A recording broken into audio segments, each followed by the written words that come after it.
Impossible de vous parler de RetroSmile, cette association donc, qui est destinée à apporter des jeux, des bornes arcade dans les hôpitaux afin que les enfants puissent avoir un petit peu de bonheur, un petit peu de sourire grâce à ces jeux qui sont prêtés gracieusement par cette association. Donc RetroSmile, ils sont avec nous, ils sont du RetroPlay, indissociable de cette édition. Si vous souhaitez les soutenir donc par rapport à cette belle édition et surtout à ce qu'ils font tout au long de l'année pour les enfants, portant donc gracieusement, je vous le rappelle, des flippers, des bornes arcade, des jeux, etc. Vous pouvez découvrir le stand qui se trouve être sous le chapiteau, juste lorsque vous êtes arrivé après le Retro Gaming Room, la salle des Retro Gaming. Vous avez un chapiteau avec cette association du RetroSmile et vous pouvez les soutenir. Il y a des t-shirts, des meubles, etc. Et c'est super sympa et c'est surtout pour une très très belle.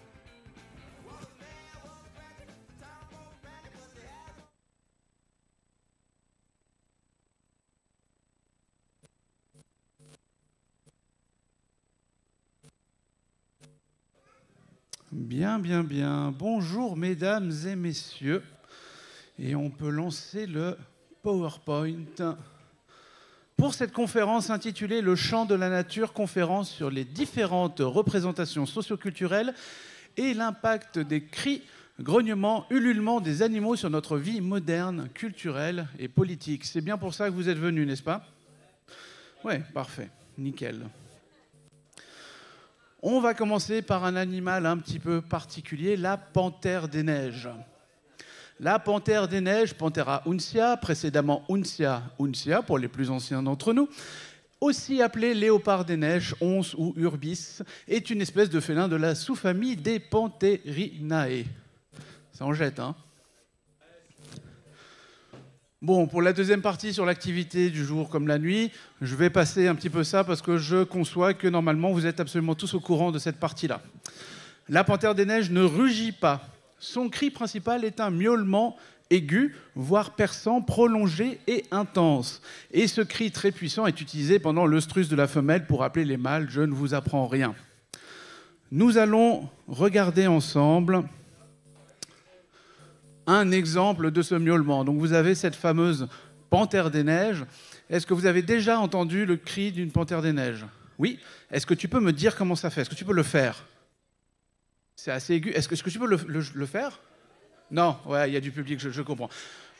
Ah, là on avait quelque chose d'un peu ressemblant. Ce que je vous propose, c'est qu'on écoute un exemple de ce miaulement. Voilà. Ça, c'était la panthère des neiges. On va travailler un petit peu sur ce miaulement ensemble ce matin. On va augmenter sa vitesse, allez, on va dire de 30% environ. Vous voyez, je l'ai fait sur le logiciel juste là-dessous. Ça nous donne ça. Vous voyez, on a augmenté la vitesse du miaulement de la panthère des neiges.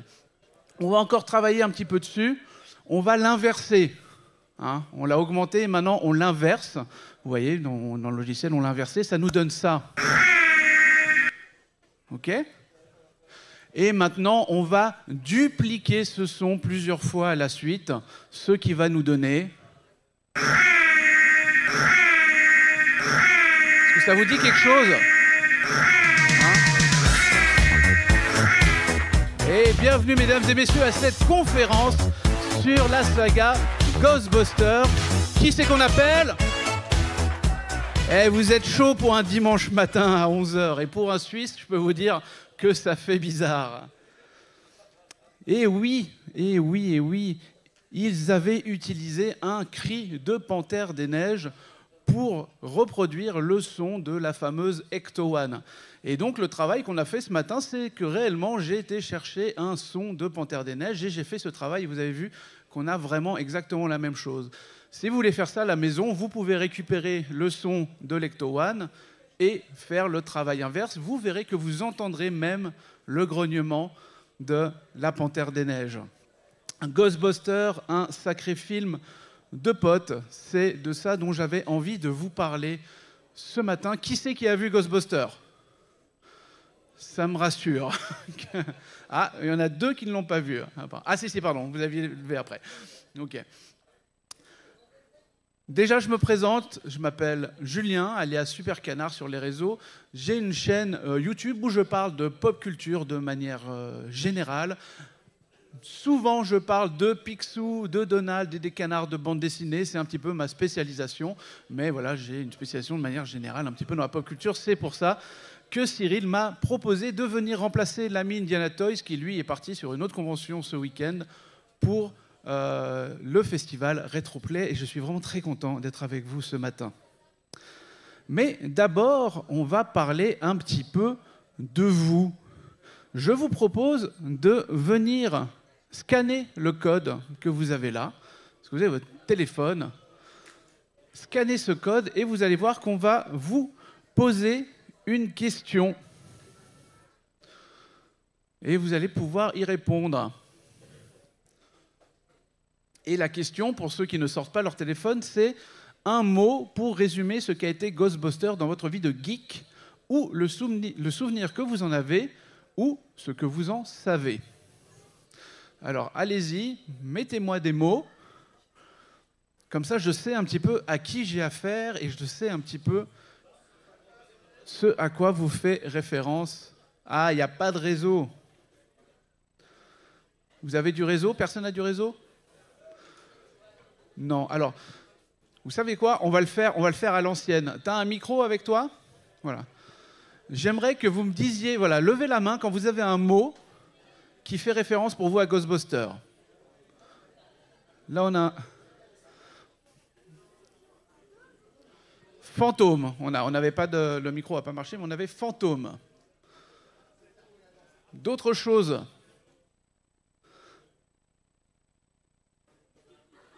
Des filles qui crient. Est-ce qu'on a d'autres choses? Des monstres. J'ai entendu quelqu'un qui a crié un truc, mais... Pompiers. Humour. Effets spéciaux. Ah, vous étiez là hier, vous trichez. Musique. Ok.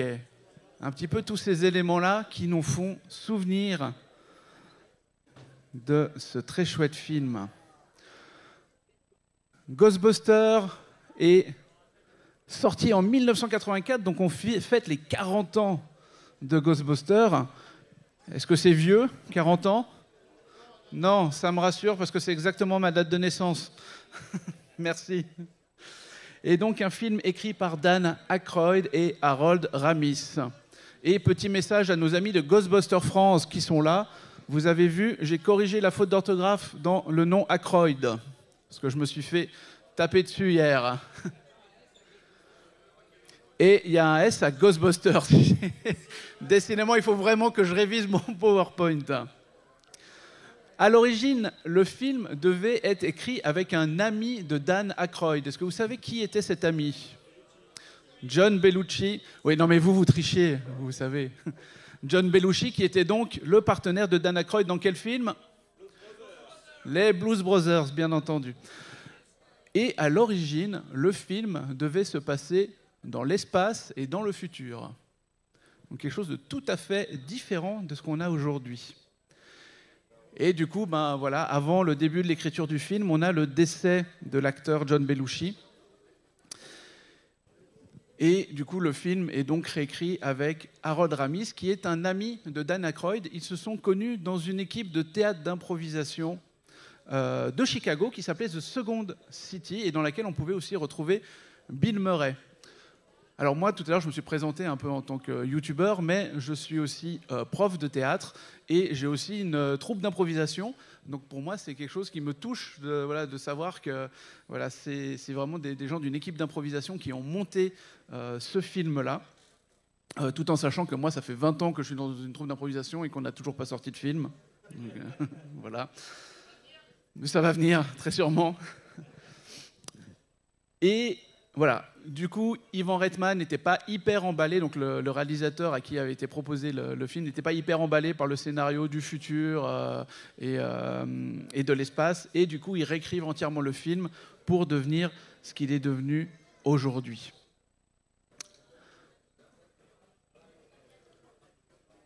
À l'origine, Le film avait pour titre Ghostbusters, avec un S, tout à fait, avait un S, avec un S.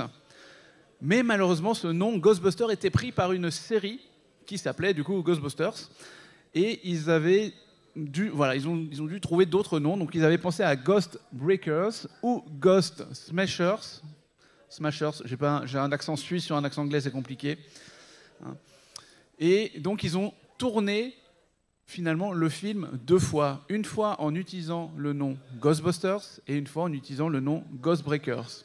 Donc autant vous dire qu'il existe des rushs avec Ghost Breakers. En tout cas, toutes les scènes où le nom était cité. Et finalement, c'est Dan Aykroyd qui va se battre jusqu'à pas loin de la fin de la réalisation du film pour que le film porte ce titre et que la production accepte d'acheter les droits Ghostbusters. Ce qui nous montre que le nom Ghostbusters, casseur de fantômes, représente bien ce qu'on peut voir dans le film. Ce côté un petit peu... on pète des gueules, quoi. Petite anecdote, le nom Ghostbusters était donc pris par une série qui appartenait à Film Nation, qui était responsable du dessin animé Musclor. Pour ceux qui ont vu Musclor, quand ils étaient plus jeunes ou qui connaissent Musclor, bah voilà. Un petit lien entre Musclor et Ghostbusters, fallait le faire quand même. Mais il existe, il est ténu, mais il existe. Et d'ailleurs, vous avez un super cosplayer là qui a un cosplayer, alors pas là maintenant, mais de Musclor. Et peut-être qu'il le mettra cet après-midi si vous êtes là. Je vous conseille de le voir, ça vaut vraiment le déplacement.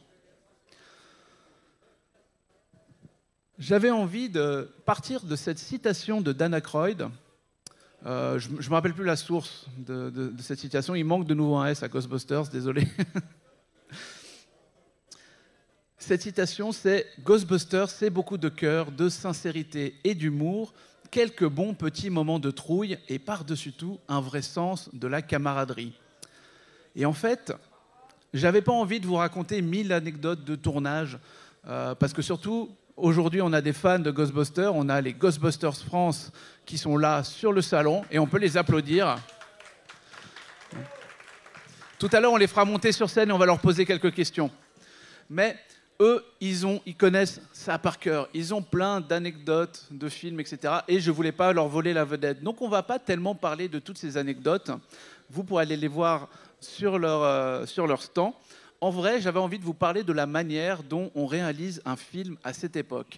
Et cette citation de Dan Aykroyd, eh ben, elle marche tout autant pour les personnages du film que pour la réalisation du film. On pourrait dire la réalisation de Ghostbusters, c'est beaucoup de cœur, de sincérité et d'humour. La réalisation de Ghostbusters, c'est quelques bons petits moments de trouille et par-dessus tout, un vrai sens de la camaraderie.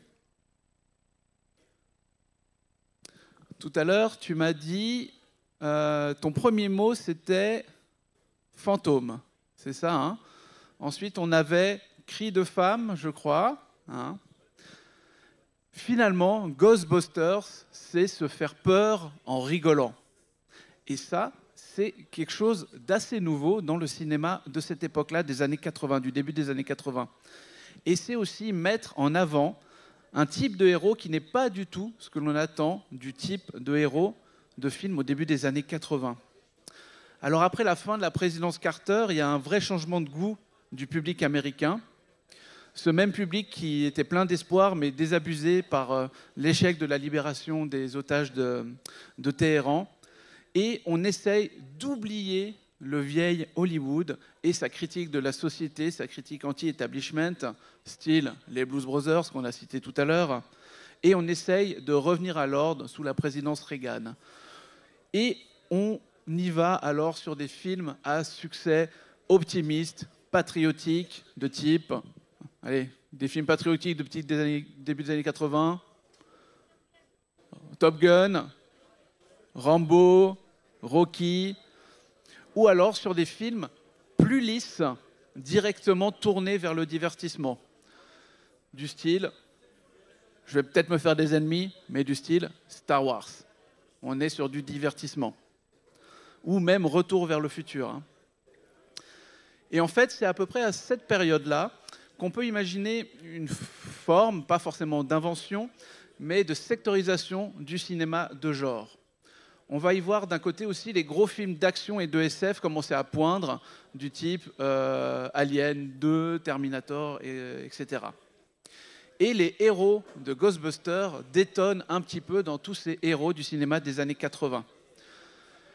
Parce que même si sur l'affiche, c'est marqué « Ils sont là pour sauver le monde », leur ambition n'est pas de sauver le monde. Leur ambition, c'est d'avoir juste un job pour payer le loyer et de trouver un sens à leur vie, bon, tout en foutant la pâtée à des fantômes à coups de gros rayons alimentés en énergie nucléaire au milieu de New York. Comme je vous disais tout à l'heure, finalement, on retrouve à l'écran la même dynamique que l'on va retrouver dans le tournage. On a d'un côté Harold Ramis et Dan Aykroyd, qui sont les premiers à avoir commencé à écrire sur Ghostbusters, qui jouent des personnages un petit peu chefs de bande et qui, eux, ont une complicité particulière. On a Bill Murray, le mec toujours un petit peu à côté de la plaque. Pour la petite anecdote, le premier jour de tournage, personne ne savait s'il allait se pointer ou pas sur le tournage, à part Dan Aykroyd qui disait « Si, il va venir, vous inquiétez pas ». Il était en Europe quelques jours avant, et finalement, il s'est pointé quand même à temps pour le tournage. On a aussi Ernie Hudson, qui est un petit peu la pièce rapportée, mais un petit peu aussi le sex symbole des Ghostbusters. Et en vrai, quand on analyse un petit peu, nous, notre bande de potes, je pense qu'on a tous des bandes de potes, eh ben, on peut tous retrouver comme ça des archétypes de nos potes dans ces personnages-là. Et j'ai vraiment le sentiment, en regardant le film, que tu vois réellement les acteurs au travers de leurs personnages. Et là, un petit point d'attention particulier, c'est des comédiens de théâtre. Et donc moi, je vous parlais que je fais du théâtre. Et un des buts, c'est de faire oublier, quand moi je joue un personnage, c'est de faire oublier Julien et de jouer mon personnage, de vous montrer le personnage. Et là, ils y arrivent extrêmement bien. Ce sont bien les Ghostbusters qu'on voit à l'écran, mais à travers leurs personnages se reflète vraiment une part importante de qui ils sont en tant que personne et en tant que groupe. Alors j'avais noté, je m'étais mis une phrase, mais elle est absolument imbuvable, mais je vous la lis quand même. Ils se jouent eux-mêmes en faisant oublier que c'est eux-mêmes et en imprégnant fortement le qui ils sont sur les personnages. Voilà, bref. Voilà. Mais là, j'écrivais un petit peu en réfléchissant. Mais en tout cas, je suis convaincu que ça fait partie de la réussite du film. On a vraiment des comédiens dans ce film. Une chose qu'on peut voir aussi, c'est qu'ils s'amusent. Les comédiens s'amusent dans ce film. On le voit à l'alchimie qu'il y a entre eux, on le voit à leur manière de jouer, à leur manière de transmettre leurs émotions.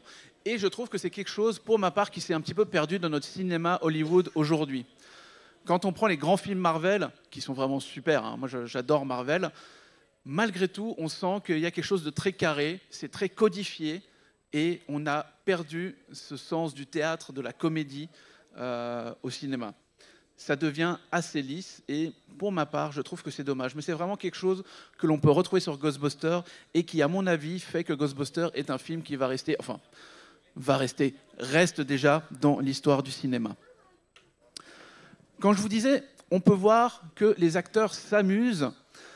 J'aime bien cette petite anecdote parce qu'effectivement, les acteurs s'amusent, mais ils savent aussi rester très professionnels. Ça, c'est la fameuse scène du fauteuil. Vous vous rappelez tous de cette scène du fauteuil dans Ghostbusters, hein, où Sigourney Weaver est assise dans ce fauteuil, il y a des mains qui sortent du fauteuil, qui la grippent, et ensuite le fauteuil avance dans la pièce. Et comme vous voyez, on avait donc des gentils techniciens qui étaient placés autour du fauteuil avec des gants en forme de doigts crochus et qui devaient s'agripper donc à Sigourney Weaver. Et elle raconte que ils étaient tout mignons, ces techniciens, ils étaient tout timides face à elle. Et c'est vrai que tu te retrouves comme technicien à devoir agripper le corps, la poitrine, le ventre, le cou d'une actrice comme Sigourney Weaver. C'est vrai que tu y vas tranquille, quoi. Tu fais gaffe à ce que tu fais. Et ils ont tourné plusieurs fois cette scène. Et à un moment, elle a dit, non, elle les a pris à part. Elle a dit, les gars, maintenant, faut y aller, quoi. Faut m'agripper. Il faut que la scène, elle ait du sens, elle ait du corps. Et elle a pris un des techniciens, elle a pris sa main, elle lui a mis sa main sur la poitrine. Elle a dit, ouais, maintenant c'est fait. Tu peux le faire maintenant devant la caméra. Et du coup, ils ont retourné cette scène justement avec ces techniciens qui, du coup, maintenant étaient beaucoup moins timides. Et la scène marche extrêmement bien et est relativement d'ailleurs effrayante. Et on voit qu'effectivement, comme je disais, ils s'amusent, mais ils continuent à savoir rester professionnels et aller vraiment jusqu'au bout des choses. Ghostbusters, c'est aussi l'histoire d'une imagerie absolument fantastique pour nos yeux d'enfants et d'adolescents. Moi, j'ai vu Ghostbusters assez tard, quand j'étais plutôt adolescent. Toi, tu l'as pas vu, hein, Ghostbusters, c'est ce que tu dis. Tu as quel âge? 10 ans, ok. Moi, je l'ai vu un petit peu plus tard. À quel âge vous avez vu Ghostbusters? Tiens, qui c'est qui l'a vu avant 8 ans? Oui, ok, ça va. Qui c'est qui l'a vu avant 10 ans? Ok. Qui c'est qui l'a vu après 10 ans?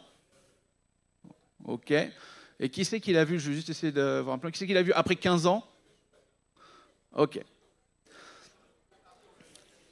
Après, il y a des gens qui avaient déjà peut-être plus 15 ans le jour où le film est sorti, donc c'est pas forcément une question de... Voilà. Quand moi j'étais enfant, j'avais pas vu le film, mais par contre, toute cette imagerie de bonhomme chamallow, de slime, de slimer, d'Ecto-One, etc., c'était quelque chose qui m'attirait et qui était absolument fantastique. Ghostbusters, c'est aussi une musique que vous avez entendue tout à l'heure, qui est absolument épique, qui marche encore aujourd'hui. Et d'ailleurs, tout à l'heure, quand on a commencé la conférence, il n'y avait personne. On a dit « mais la musique Ghostbusters », il y a eu du monde. Donc, comme quoi, elle a vraiment un impact encore sur nous. Et il ne faut pas oublier que ce film aussi, il a dû être fait en une année seulement. Et qu'au cours de cette année, Columbia Pictures est racheté par Coca-Cola. Et Coca-Cola, on leur a dit hey, « on est en train de tourner une comédie avec des effets spéciaux qui coûtent hyper cher ». Ils ont dit « une comédie avec des effets spéciaux ?» Non. Parce qu'une comédie, ça n'a pas d'effets spéciaux. Et pourtant, c'était ce nouveau genre qui était en train d'inventer Ghostbusters, une comédie avec des effets spéciaux. Et du coup, il y a aussi une grande partie des effets spéciaux qui ont dû être faits à la main, à l'ancienne, directement sur le plateau dès qu'ils le pouvaient. Et des effets qui ont été faits en post-prod, comme le bonhomme chamallow, là que vous voyez, qui a été rajouté en post-production. Vous pouvez trouver les rushs sur YouTube de cette scène-là sans le bonhomme chamallow, avant qu'il apparaisse. Mais bon, malgré tout ça, Ghostbusters, quel putain de succès. Le film avait un budget de 30 millions. À votre avis, combien ils ont fait au box-office? Est-ce qu'ils ont fait x2, x3,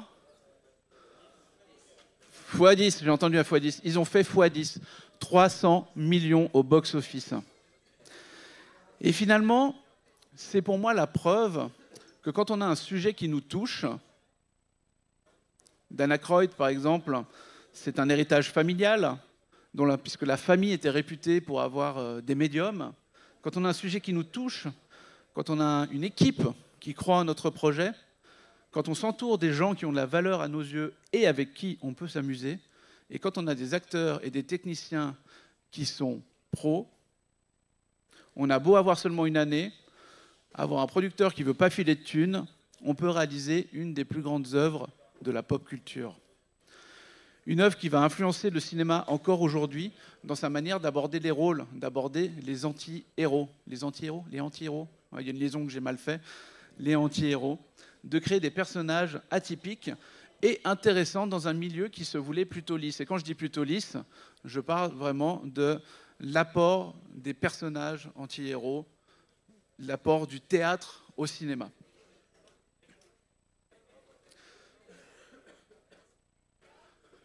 Je voulais vous parler un petit peu des produits dérivés parce que je vous ai dit tout à l'heure que j'ai une chaîne YouTube où je parle beaucoup de pop culture et je collectionne les jouets. Et j'ai amené une petite série de jouets. Ce sont les miens de mon enfance. Hein. Ce qui est intéressant, c'est qu'on parlera tout à l'heure de Terminator. Si vous venez à 15h, j'ai une conférence sur Terminator. Terminator, quand il est sorti, il n'y avait pas de jouets parce que c'était un film pour adultes. Donc, il n'y avait pas de jouets. Ghostbusters, c'était aussi dans le fond un film pour adultes. La preuve, certains l'ont vu assez tard. Mais ils ont quand même joué sur la gamme de jouets parce qu'il y avait cette imagerie absolument dingue. Ne serait-ce aussi que ce logo. Ce logo, on a l'impression que c'est un truc pour gamins, quoi.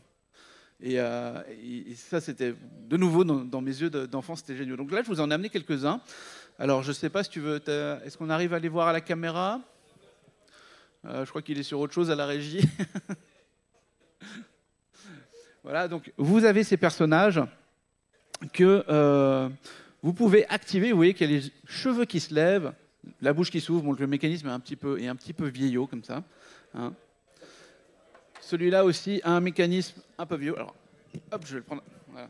Vous pouvez lui agrandir la bouche de terreur. En fait, je tourne un peu pour la caméra là, mais je crois qu'il est sur autre chose. Hein. Mais je vous les laisserai par là. Vous pourrez venir jouer tout à l'heure. Et on avait toute une collection. Ah, voilà. On avait toute une collection de jouets monstres. Donc là, on a un éboueur, comme vous voyez. Et ce que je vais faire, c'est que je vais poser le micro parce que j'arrive pas à le faire à une main. Vous pouviez lui mettre la poubelle sur la tête. Et vous voyez qu'on avait une petite tête d'extraterrestre, d'insecte qui venait là. Avec, ça ne marche pas très bien, mais on a la bouche de l'insecte qui se met juste là, voilà. Qui s'est cachée derrière la poubelle. Hop, plus deux petites ailes qu'on pouvait sortir. Ah, c'est fait pour des mains d'enfant. Deux petites ailes qu'on pouvait sortir et on avait notre monstre. Tout à l'heure, quelqu'un a parlé de monstre. Voilà, notre monstre fantôme. Voilà, juste là. Et on était vraiment à l'époque des Transformers. Donc du coup, ils nous ont fait des Transformers monstres. Et ça, c'était vraiment très chouette. Pour terminer cette petite conférence, je ne pouvais pas terminer sans vous faire rencontrer de vrais Ghostbusters. Dans la réalité, ici, à ce festival, on a beaucoup de cosplayers. Des gens qui se costument dans des personnages. Mais là, les gens que nous avons ce matin, ce ne sont pas des cosplayers, ce sont réellement une équipe de chasseurs de fantômes. Et je trouve intéressant de faire une petite interview. Mesdames et messieurs, Ghostbusters France, vous pouvez venir sur scène. Et je pense que vous pouvez les applaudir encore plus fort.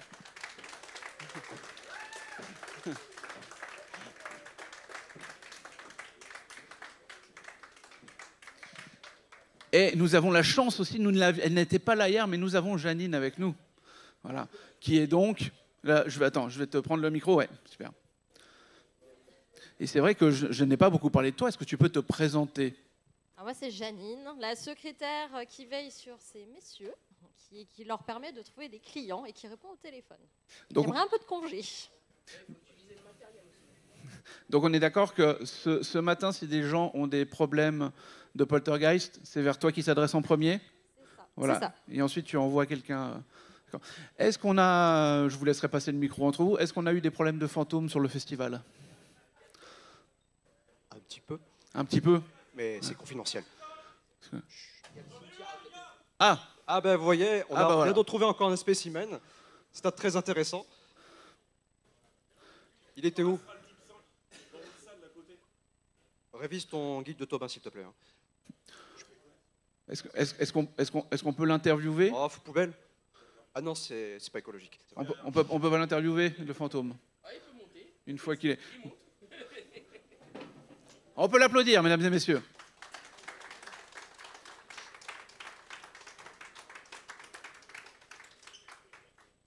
En même temps, avec le cimetière à côté. Ah, c'est ça. On a un cimetière à côté ? Ah, il y a le cimetière juste à côté, donc... Ah, c'est pour ça que vous êtes là. C'est bon ? Tout va bien ? Ça veut dire oui. Ok. Est-ce que vous pouvez nous présenter un petit peu votre matériel et nous expliquer un peu comment ça marche tout ça ? Parce que vous avez des fusils, vous avez des boîtes. Le fusil, c'est pour tuer les fantômes, non, c'est ça ? Le fusil, c'est pour capturer. C'est un Ah, faisceau c'est ça. capturant. Je fais exprès d'être débile pour les faire parler, hein. Je le savais. Bon, retourne-toi. Donc là, nous avons un bac proton. Voilà. Donc, Juste un petit message pour la régie.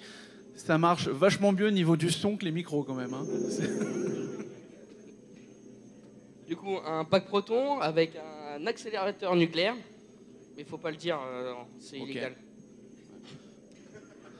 Ensuite, Bon, en même temps, on est en Bretagne ici, donc non, on s'en fiche. on fait ce qu'on veut. On n'est pas en Bretagne, oui, il paraît, on m'a Il dit. y a les lois hier. bretonnes. Du coup, nous avons le fusil qui permet de tirer une effluve pour capturer le fantôme. Mets bien le micro. Là, c'est mieux? Parce que le pack proton fait du bruit. D'accord. Donc, nous avons le fusil qui tire une effluve qui vient capturer le fantôme. Et ensuite, nous avons la ghost trap qui là vient enfermer, emprisonner le fantôme. Ce que donc tu as réalisé juste là à côté, c'est ça? Ouais. Ok. Bien.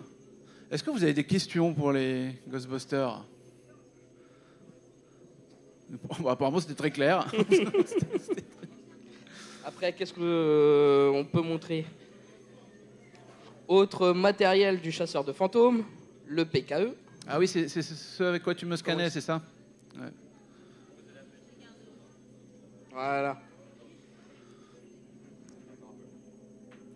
Il démarre. D'accord. Il est sous Windows XP. Voilà. Et donc ça te permet de quoi? Et là, ça permet de scanner et il s'active lorsqu'on s'approche d'éventuels fantômes. D'accord. Est-ce que tu peux scanner un peu le public? Le public?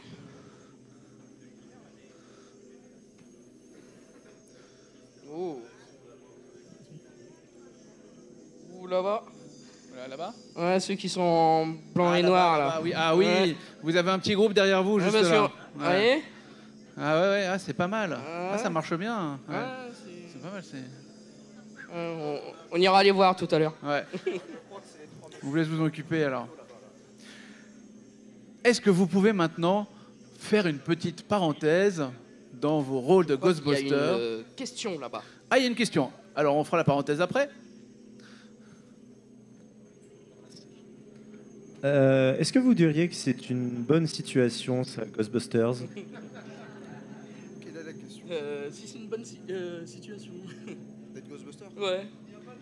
Il n'y a pas de bonne ou de mauvaise situation. Il n'y a que des rencontres qui sont parfois provoquées ou qu'on rencontre comme ça.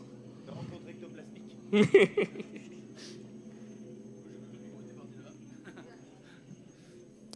Ce que tu as autour du cou, c'est quoi? Ce que tu as autour du cou, c'est quoi?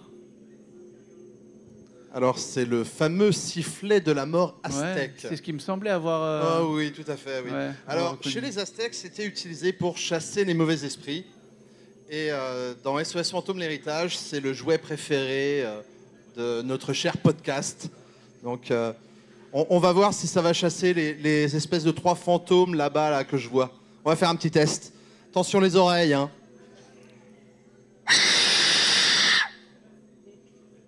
Eh ouais, ça fonctionne. Ouais, ça hein. marche, hein, ça marche. Hein. Alors revenons sur mon idée de parenthèse, faisons une petite parenthèse sur votre travail de Ghostbuster. Est-ce que vous pourriez nous parler de votre association Ghostbuster France?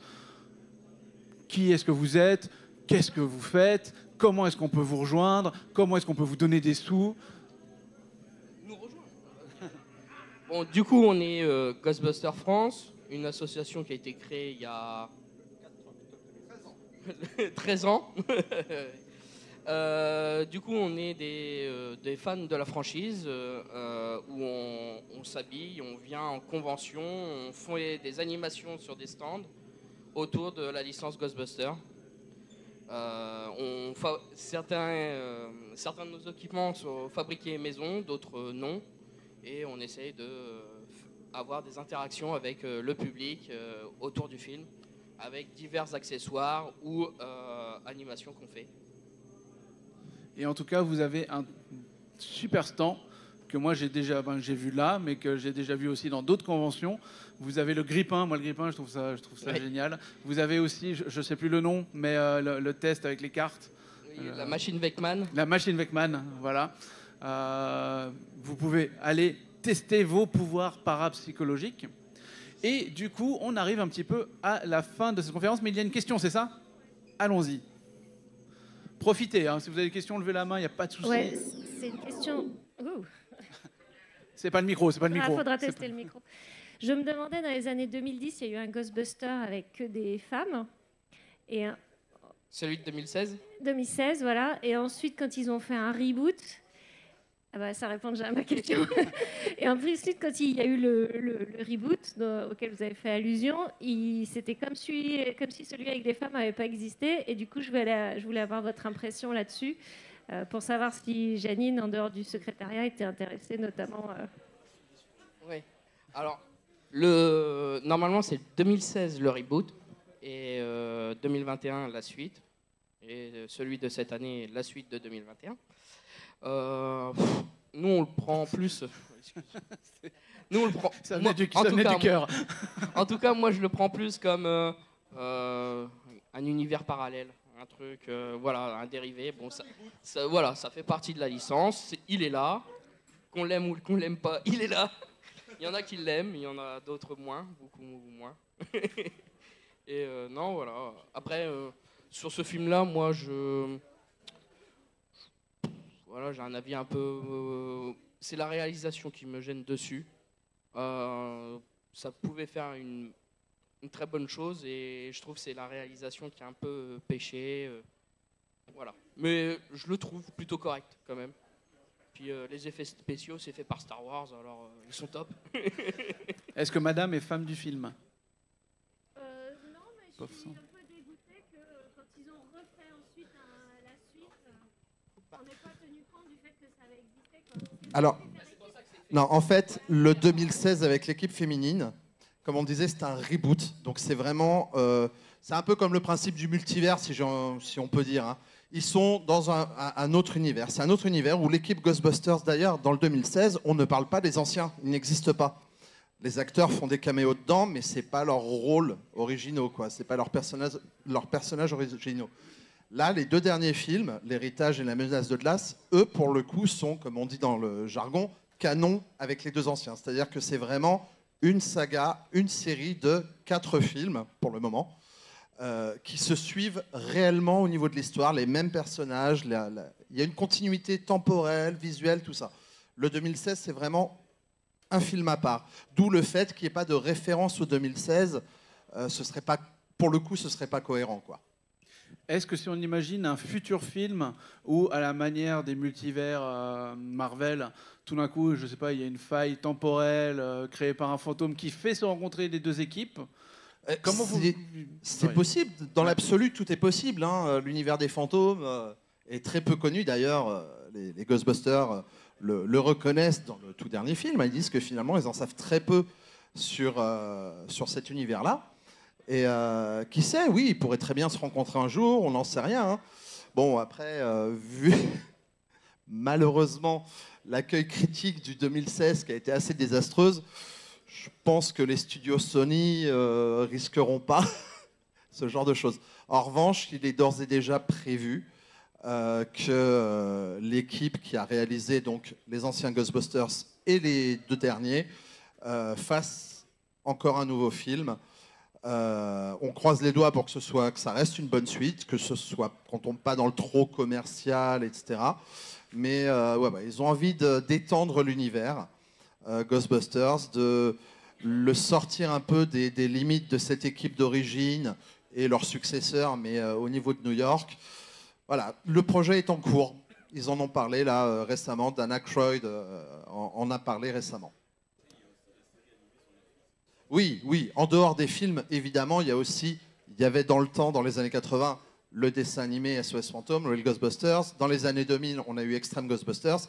Et là, va y avoir une nouvelle série qui va sortir sur Netflix, série animée sur le thème de Ghostbusters, qui, si je dis pas de bêtises, suit Afterlife et compagnie. Hein, c'est ça. Hein. Voilà. Ok, merci pour toutes ces infos. J'aime bien terminer par une petite question. Hier, on a parlé de est-ce qu'il faut faire des suites ou pas, mais je ne vais pas poser cette question. Je vais poser une question peut-être un petit peu plus intime. Vous n'êtes pas obligé de répondre, et d'ailleurs, je dois aussi la poser au public. On sait que Dan Aykroyd a dans sa famille des médiums, voilà, son grand-père. Voilà, son grand-père. Donc, il y a des croyances, en tout cas de la part de sa famille. Est-ce que vous, personnellement, est-ce que vous croyez aux fantômes ou est-ce qu'on est dans le domaine de la fiction pour vous? Et vous n'êtes pas obligé de répondre parce que c'est quelque chose de très intime qui est lié aux croyances. Mais je trouve intéressant de poser cette question. Contre un chèque avec beaucoup de zéros, je suis prêt à croire tout ce que vous dites. Bien joué. Moi, pas forcément. Je crois en rien. Je suis Saint Thomas, je crois à ce que je vois. C'est aussi ça. Je reste un petit peu indécis. Pour moi, ça reste tout ceci quantique. Voilà. Plus sérieusement, moi, je suis assez ouvert sur le sujet. Pareil, je suis assez ouverte sur le sujet. On ne sait pas trop ce qu'il y a, donc peut-être, peut-être pas. Moi, personnellement, ça va être un non. J'y crois pas.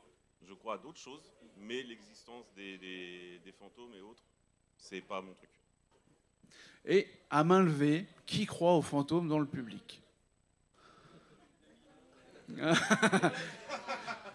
Bon, c'est mal barré, vous n'allez pas avoir de boulot, je crois, aujourd'hui, malheureusement. C'est pas grave, on s'est recyclé dans les fêtes d'anniversaire.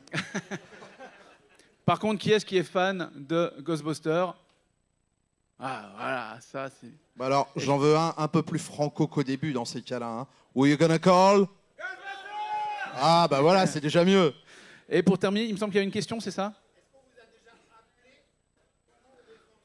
appelé réellement? C'est une très bonne question. Alors, pour le coup, c'est en effet arrivé, blague à part. Il y a quelques années, aucun des... Si, toi, tu faisais déjà partie de l'assaut. Les autres membres et moi-même ne faisions pas encore partie de Ghostbusters France, mais il y a quelques années, il s'est avéré que Ghostbusters France a été invité sur un salon du paranormal.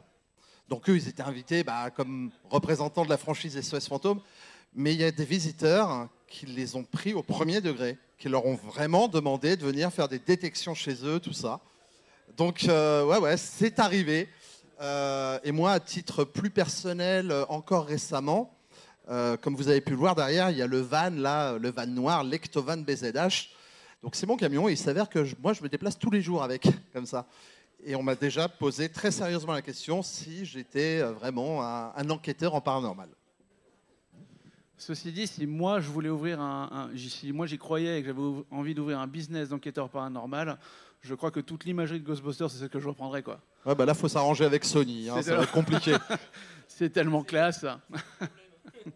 Bon, en tout cas, je vous remercie vraiment d'être venu sur ces deux conférences. C'était vraiment un plaisir de vous avoir. C'est toujours un plaisir de vous voir dans les conventions. Il y en a que j'ai vu plusieurs fois. Je crois que nous, c'est la première fois qu'on se voit. Mais voilà, j'en découvre des nouveaux. Ah oui, mais on a des nouveaux membres tout le temps. En tout cas, voilà, merci beaucoup. Merci à chacun d'avoir suivi cette conférence. Merci pour votre présence, merci pour votre interactivité. Et j'aimerais juste, parce que sinon je vais oublier de le faire, mais s'ils n'avaient pas été là, j'aimerais vraiment un max d'applaudissements pour la régie du Festival Rétroplay qui fait un boulot fantastique, qui est vraiment, vraiment au taquet. Vraiment, vous pouvez les applaudir et je vous remercie, les gars. Voilà. Bonne suite de salon. On se revoit vers 14h45 si vous voulez pour parler de Terminator. Bon appétit parce que ça doit être l'heure, non ?